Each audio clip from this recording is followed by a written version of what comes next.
主办单位，各位长官，还有各位先进，大家好。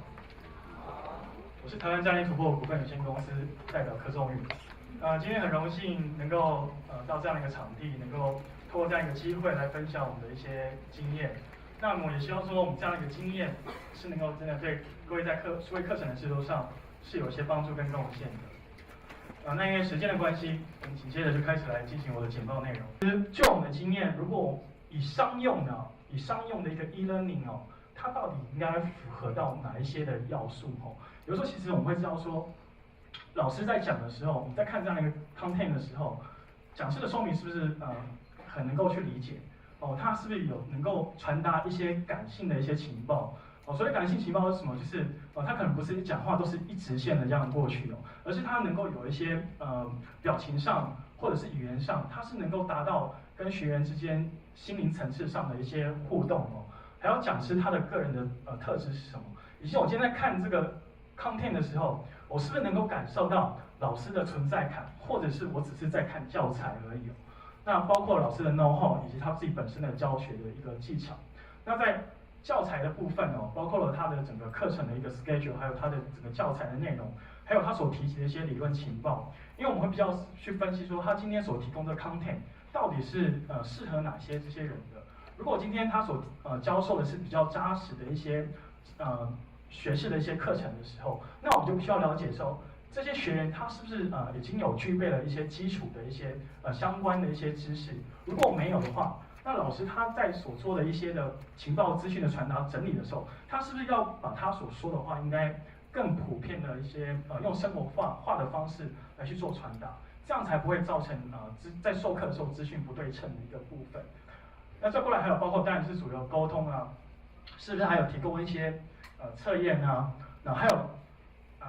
老师能够所营造的一些气氛，还有一些包括对于学员的一些问题的回答，是不是能够完善的一些回复他们所提的一些疑问哦？那这个是会比较重要，也是他能够发挥，即使在虚拟的场合，他也能够发挥在教室或者是在课桌椅上面的一个实体教室的一个功能。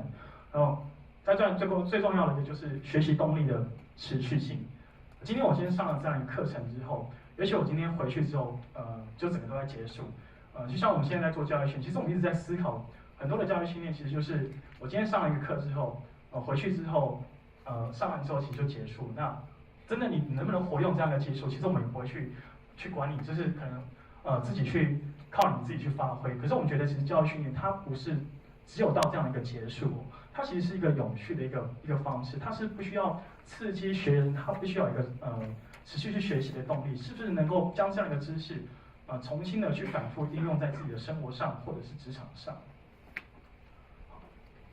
好，那就我们进入到主题的部分哦。其实我们也知道说，其实数位学习哦，从一开始的时候其实就是一个 PowerPoint 嘛，好，再加上我们录音设备一样，但是以现在这个趋势呢，其实我们也看过很多的，就像其实我们自己本身也在一些比较大型的教育训练机构担任讲师过，我发现其实他们的数位学习的系统其实还是在就是 PowerPoint 配声音。那即便我们到了有一些的蛮大间的一个金融控股公司，我们去了解它的 e-learning 系统，他们也是停留在这个部分哦。好，那其实我们可以知道说，如果今天只是为了要达成一个 PowerPoint 加声音的话，其实你所准备的一些设备大概是这样。当然，如果你想要去更好的话，你可能会去找一些比较好的 PowerPoint 的一些版型的素材，或者是一些 icon， 就是可能像一些图表啊，或者是箭头等等精心设计过的。再包括了最后的一些图片，那这个就是基本的配备以及加上你可能会想到一些升级的一些配备啊。那当然，随着一个时代趋势的潮流，慢慢的一个进步哦，那我们现在大概其实也看到已经开始有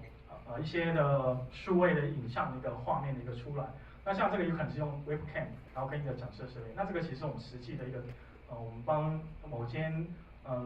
学校老师他们所做的一些课程的一个范例哦。那其实大概是这样。那这个其实要升级的话，其实大概也就是说，在 PowerPoint 的一个部分，还有素材的部分，还去做一些提升跟增加哈。那就是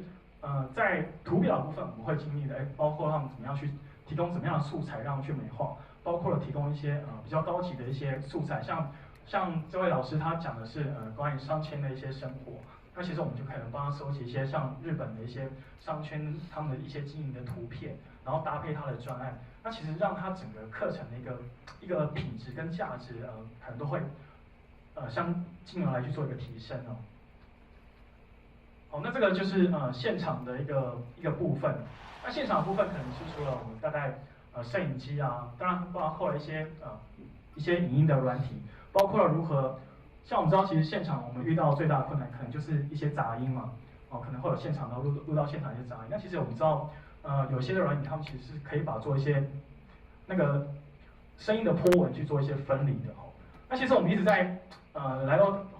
在台湾去从事这样的事业的时候，其实我们发现，其实真的，我们觉得其实真的不需要花很昂贵的去购进一些高级的一些设备。我们一直希望能够提供，就是说，各位能够其实在最节省、最有效的一些设备来去达到最高品质的一个课程哦。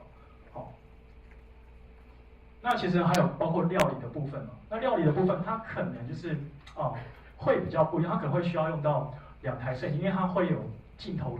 切换的一些问题，比如说可能会拉近或者是拉远的一个部分。好，那也会需要一些比较美妙的一些音乐的背景的音乐素材，它是能够让人家更能够融入在它的一个 content 里面，因为毕竟在做料理的话，它其实如果一直讲话，其实的机会不是那么的多。哦，那其实我们可能会开始建议老师他们可以去搭配一些背景的音乐素材，那让它这个食物看起来已经感觉很好吃了，可是当这个音乐进去之后，可能不知道为什么就感觉更好吃了。那以及到设备品质慢慢的提升，当然到最后的一个阶段了，那其实就是到可能